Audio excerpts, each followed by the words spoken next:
everybody, and welcome back to my YouTube channel. My name is Providence, and today we are going to talk about one very interesting topic. Have you been applying for jobs online? You've been having interviews and sometimes they don't get back to you. Have you asked yourself those questions they're asking you? How have you been able to answer those questions? So today we are going to look at some of the possible interview questions that you might be asked for those applying to for job here in the UK. So we're going to talk about some of the interview questions and how to go about them. Okay, so but before we get into that, please click the subscription button and give us a thumbs up. Okay, sit back and relax. All right. The very first question that you are possibly going to ask, you're going possibly going to be asked, is the very popular question: tell us about yourself. How do you answer this question? Here they're not asking you describe yourself, where you're from, what you look like, your hobbies. That no, they're not asking you about all. When they ask you, tell us about yourself, go straight to the point. Introduce yourself.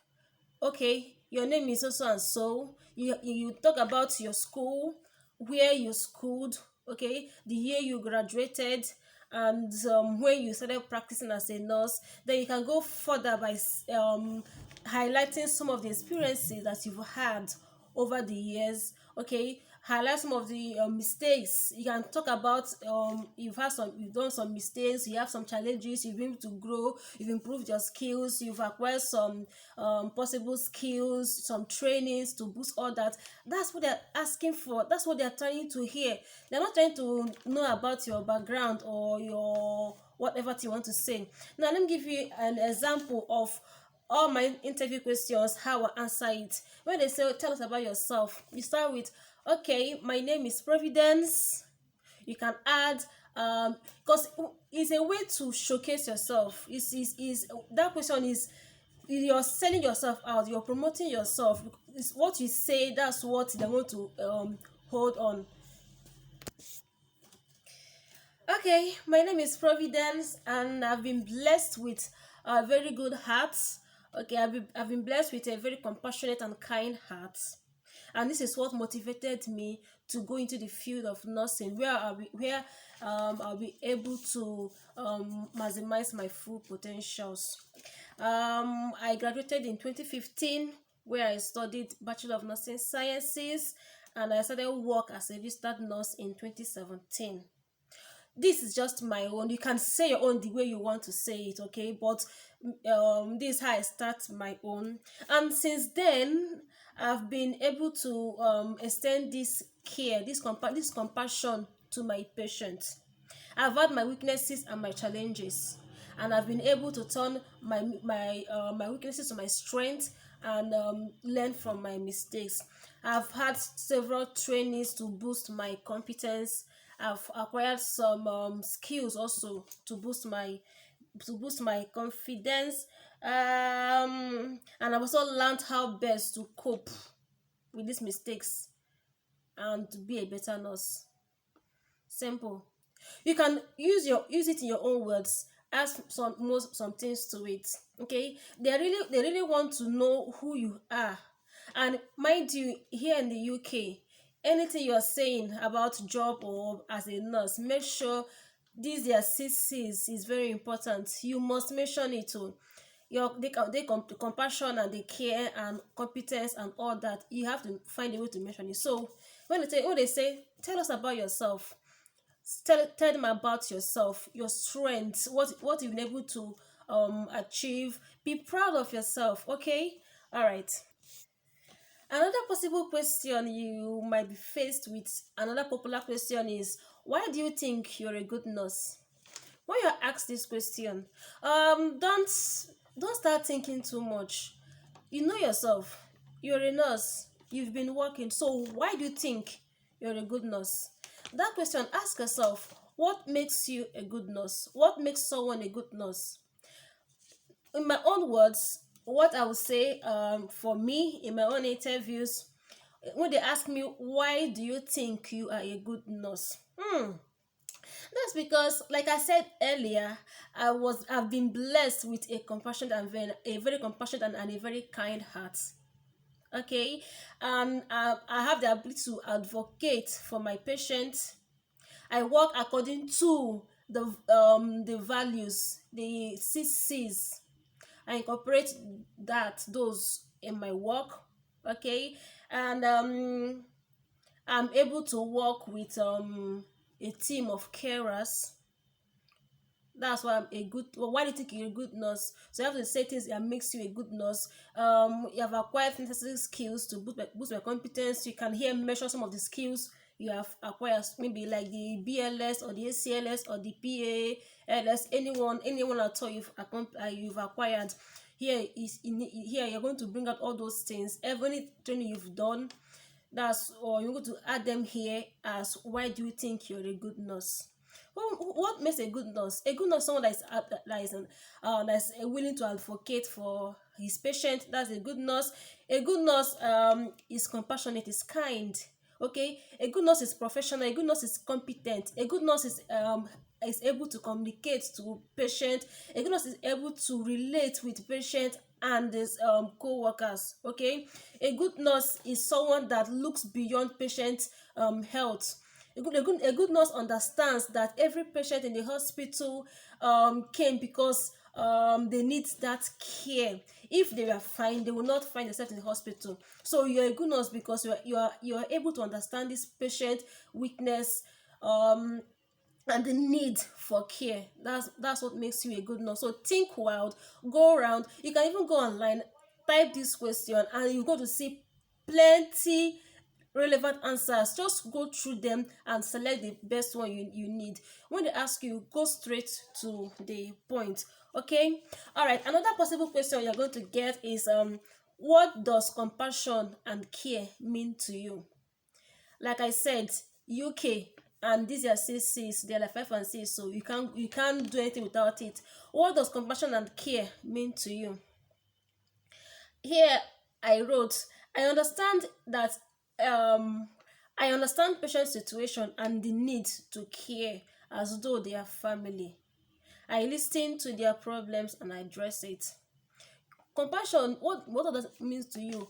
You have a patient in your care. Okay, the patient, even if the patient is aggressive or is not cooperating, you should understand that if the person was well in a normal scenario, that patient won't behave in that manner. So because patient is in your care and is not behaving in the way that you want, doesn't mean it doesn't mean you have to treat the patient the way you want. See, compassion means understanding the situation that brought this patient to the hospital, understanding that this patient is not in their right state of health, understanding that this patient needs you to get better. So compassion is, now when you've understood this thing, then you know how best to care for this patient. You have to accommodate all the extra behaviors that patient exhibit. Okay, it's not about you, it's about the patient. So what does compassion and care mean to you? Find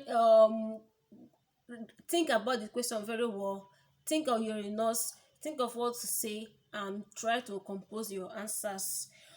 um well, yeah, moving on. Another very popular question that you'll be faced with: have you dealt with conflict in the past? Have you dealt with conflict in the past? This is a very popular question. Remember, they want to know how you are able to handle a situation, how you are able to handle a word or manage a word. If you are left alone in the word and a conflict should arise, they want to know how you are able, sorry, how you are able to act. Okay, so now, have you what's the question again, sir? Have you dealt with a conflict in the past? Yes, as a nurse working in the hospital, at some point or the other, you must have dealt with some conflict. For example, patient maybe if a patient will come and they'll start screaming that they've been here for 100 years, since 100 years ago, and nobody has attended to them. You're just ignoring them and not doing anything, and they are out to make trouble. This is a conflict. Now, as a nurse, how do you handle this? I know back in Nigeria there are so many instances and so many scenarios that we may not really act, but for the sake of you planning to move to the UK to work, how will you handle this as a nurse, as a professional? Now they want to know, they want to assess your, they want to assess your nursing judgment, the way you handle this situation. That's what they are trying to assess. Now think critically and answer this question. Now let me ask you this question. If you're on duty if you're on duty and a patient walks in and complains to you that she has been staying here for more than 2 hours and no one has attended to her, and she's ready to make trouble and fight, she's angry, she's agitating, as a nurse, how would you answer this? How would you handle the situation? Are you going to shut her down? Are you going to calm her down? Are you going to, what will you do? Now in this case, what you're supposed to do, the first thing you're going to do, because they want to see what you're going to do, first thing you to do is, in that midst of anger, you cannot talk at that moment. You have to take this patient to a safe place, like isolate this patient or move this patient to a calmer environment. Okay, now allow the patient to talk. Don't interrupt. Listen as they talk. Now you have to try as much as possible to calm this patient down, because this is what you're going to say. Okay, you have to calm the patient down. Now hear what she's saying. Now offer your possible advice. For example, if they came into the emergency unit and there has been an emergency, and the patient has been there, maybe is a stable case. No, you need to explain that because there are emergencies, that's why you're unable to attend to her, or that's why a doctor is unavailable to attend to her. But she should hold on a bit. Once everywhere calms down, you will make sure you will get a doctor to attend to her. Okay. Now, but you cannot just say this. Remember, for every question you are asked, you are expected to give a scenario. They're not asking you to start talking or start saying what you do. You need to give a scenario, because now scenario is going to come. The question is going to come in a scenario form. They might ask you, you're the nurse on afternoon duty and the patient walks up to you and say this. Now how will you respond? That's how the question will come. So they will not ask you how you get conflict or something. So now you have to give a scenario of this situation. So you have to give a scenario. But mind you, for every interview, there's an acronym that is very helpful in answering a scenario question. They use the STAR acronym. STAR, STAR acronym. The STAR stands for situation, the T stands for task, A for approach, R for result. Now the situation is what situation? The situation here now in this case, a middle-aged woman walked up to you and complained that she has been staying here for over 2 hours and no one has attended to her. This is the situation. Okay, this is a situation. This is a situation that you've been faced with. Now the task.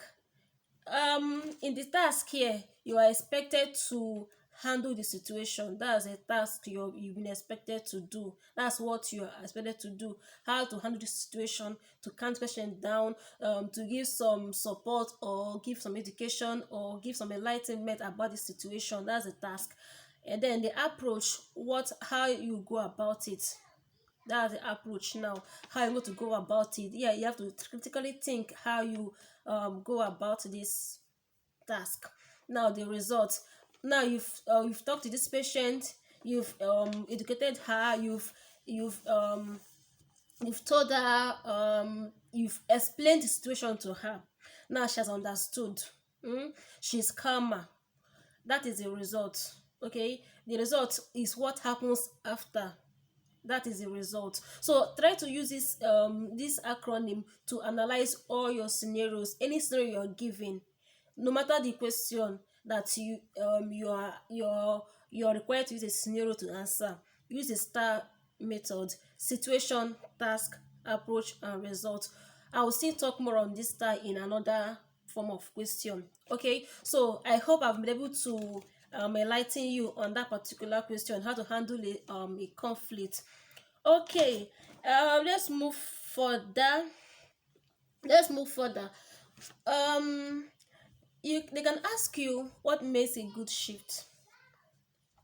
When they ask you this question, don't think about the normal shift that you've had or the type we have back in our country, Nigeria.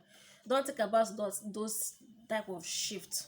Remember, nothing you say, if you there's some kind of scenario that you give, there's some kind of examples you will give from Nigeria that here they may not be able to relate to it.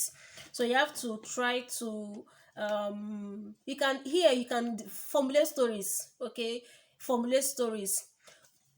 Whether even if you've not had such experience before, but if you're able to formulate a story and give them, and that story is believable and as an evidence practice there, my brother, they are going to buy it.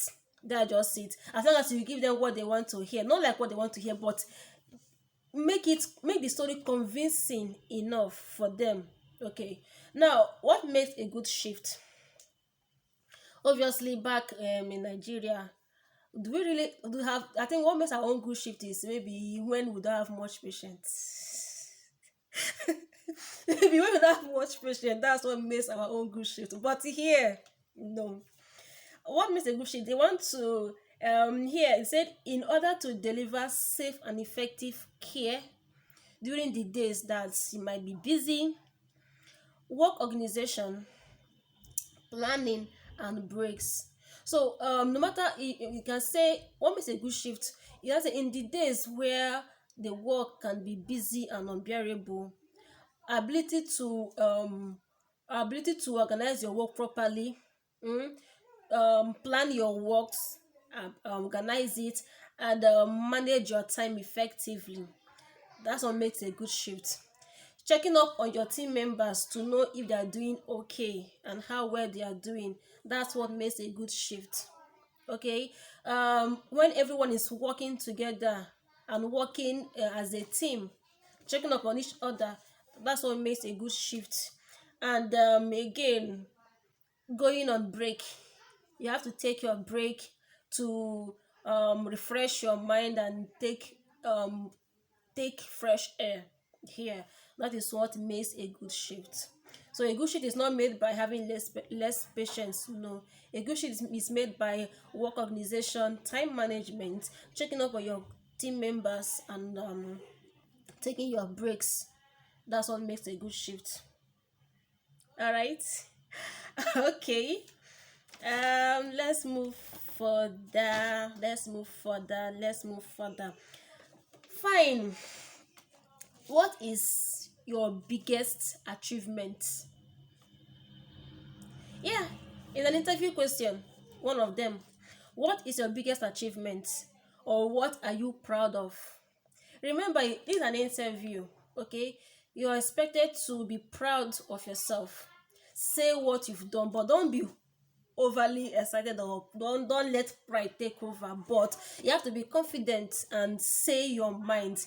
Here, what is your biggest achievement? What are you proud of? When I was asked this question, I gave them one of my interviews. I was asked this question. I was excited because I had already gone online to to develop all my questions by myself and rehearse most of these questions. So I use this STAR acronym: the situation, task, approach, and result. Now, what was the situation? Remember, the question is, what are you most proud of as a nurse? They're asking you about that particular thing that you've done that you're so proud of. That particular thing that you've done that made your patient very happy. That thing that you've done that made you feel like, wow, I'm proud of myself. That's what I'm asking. So in this question, I was asked this question and I answered the question. The situation was, I remember when I first started work, that was 2017. I was in surgical ward.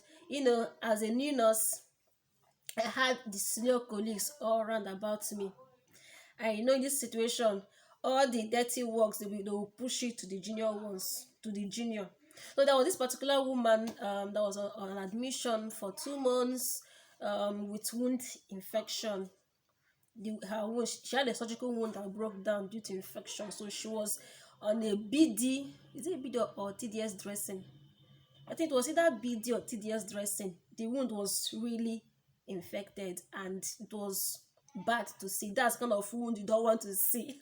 You don't want to meet during your shift. So every time I come to duty and they do job allocation, obviously they will always push Providence, this particular patient.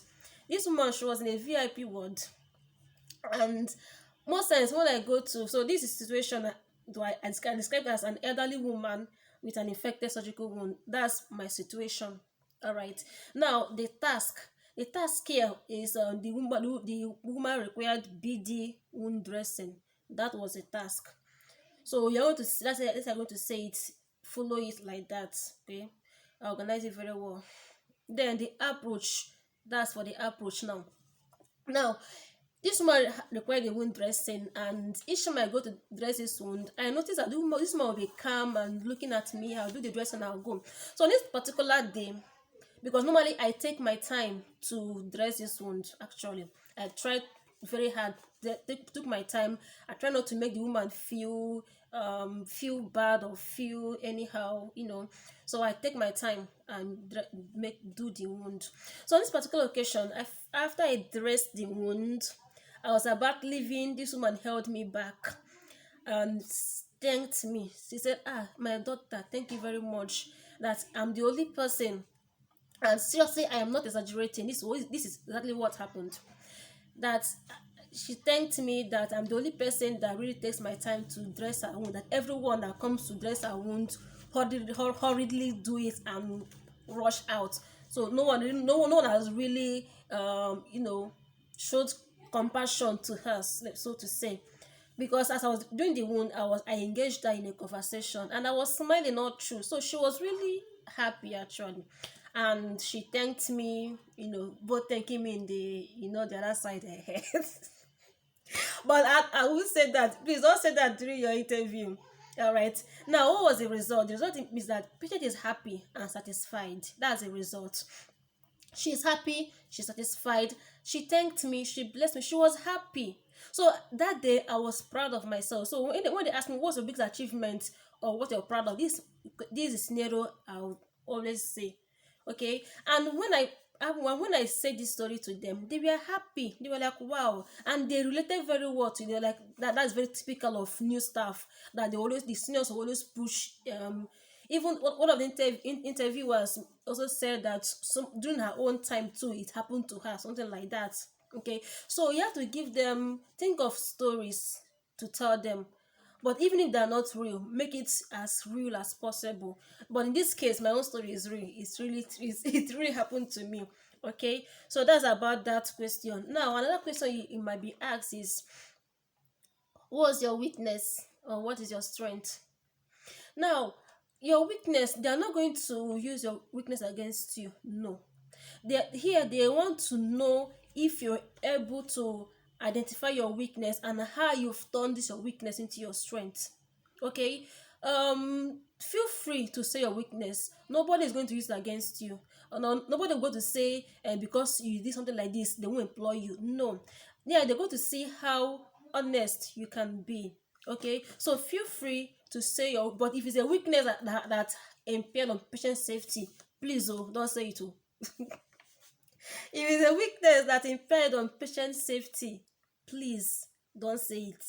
It's for your own good. You get why. All right, so what is your weakness? What is your weakness? Here, I have two things I wrote here on my weakness. I think this one I wrote as a nurse, I've worked for more than so years, and I've always used same patient management system to manage charts and and is this schedule or schedules, I mean schedules. Now the hospitals has gone digital, and I'm not familiar with their digital world. Okay, I'm not familiar with the interface, but I'm working on adjusting. Remember, when you mention your weakness, don't stop there. Always mention what you've done or what you're doing to improve on your weakness.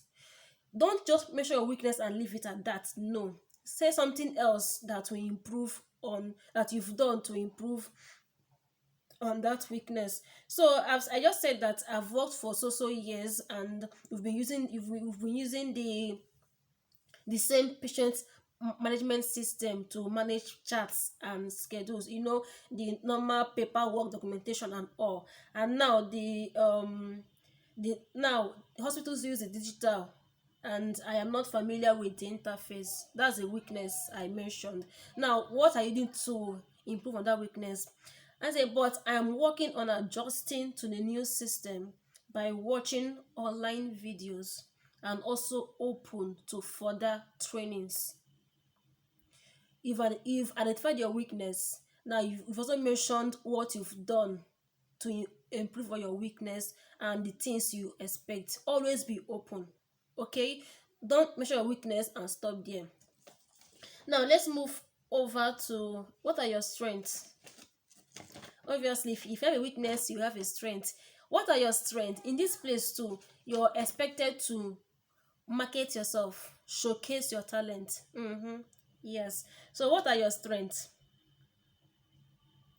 Find a way to say your strengths. I won't say this one. I expect you to answer that question. Please drop the write note down in the comment section how you answer this question. What is your strength? Okay, how would you answer your strength? Go down and answer it. And one more important, remember there are many questions. Okay, they are not limited to this one. There are plenty questions.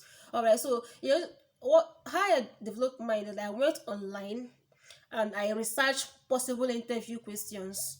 There are plenty of them. I can't mention all of them here in this video. Okay, go online, you see as many as possible, read through them, go through them, read their possible answers, and develop your own questions and your answers. Okay, and one more important thing for every interview, when they ask you do you have any questions for us, don't just say no.